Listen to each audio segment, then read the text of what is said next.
অধিকাংশ বিশ্ববিদ্যালয়ে স্নাতকের জন্য শিক্ষাগত যোগ্যতা হিসেবে আবেদনকারীর পূর্ববর্তী ডিগ্রি থেকে ন্যূনতম ৬০ থেকে ৬৫% মার্কস নেওয়া হয়। মাস্টার্স ও পিএইচডির জন্য পূর্বের ডিগ্রিগুলো একই বা প্রাসঙ্গিক বিষয়ে থাকতে হয়। কোনো কোনো ক্ষেত্রে অভিন্ন একাডেমিক ব্যাকগ্রাউন্ড থাকার পরেও অতিরিক্ত ক্রেডিট কোর্সের মাধ্যমে সমন্বয় করা হয়। পিএইচডির জন্য আলাদাভাবে প্রয়োজন হয় একই বিষয়ে গবেষণার অভিজ্ঞতা ও প্রকাশনার।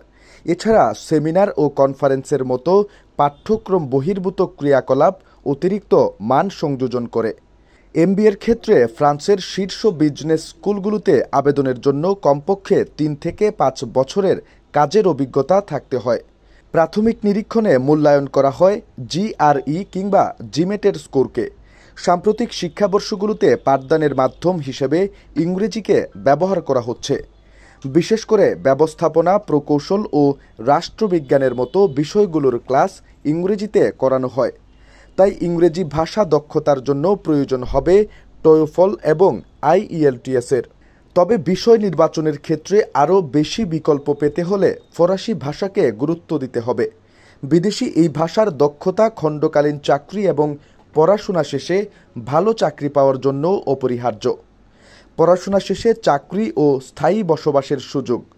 ডিগ্রি অর্জনের পর অল্প সময়ের মধ্যে ফ্রান্সে স্থায়ীভাবে বসবাসের সুযোগ পাওয়া যায়।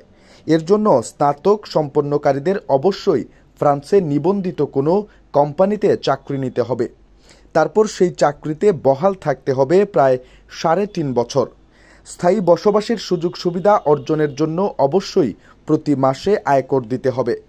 কেননা সেই ৩.৫ বছর সময় গণনা করা হয় এই আয়কর দেওয়ার ভিত্তিতে। ফ্রান্সে স্থায়ী হওয়ার যোগ্যতা অর্জনের মাধ্যমে ইইউ-এর ২৬টি দেশে অবাধে চলাফেরা করা যায়। ফ্রান্সে উচ্চশিক্ষার সুযোগ সমপর্যায়ের দেশগুলোর তুলনায় বেশ আকর্ষণীয় এবং বাজেট বান্ধব।